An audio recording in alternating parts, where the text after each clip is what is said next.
લે એવા ખોટા ખર્ચા ના કરાય. પણ બાપા તમે સમજતા ચમ નહીં યાર, આપણે સ્કોર્પિયો ની જરૂર છે. ત્યાં કાકા ઉલો ખાલી શેણો ઓટ લારી લાવીને તો આખું ગોમ તાચી રહ્યું હોય છે એની માથે. હવે અમારા જમાનામાં તો અમે સંપલ કહીડીને મરી ગયા. પણ કાકા તમારા જમાનામાં ગાડીઓ હતી પેલા? ખર્ચો કેટલા નો આવે છે? ખાલી કાકા હું કહું કાંઈ નહીં, ખાલી કાકા 18 લાખ રૂપિયાની આવશે. 18 લાખ રૂપિયા આપણે ના લેવાય. ના ના ના ના આપણે ના લેવાય.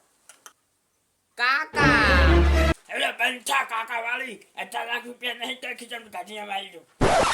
કાકા ખાલી તમે સ્કોર્પિયો લઈને બજારમાં નીકળશો તો માતાની સોગન ને ડોશીની તો લાયણું થશે, લાયણું. હું તો કહું કાકા 20 વર્ષની સોડિયું ગાડી ચડી જાય. પણ પાછું ખાસ જ કરીને લાવી દઉં. એક કમ પણ સ્કોર્પિયો આવશે 1.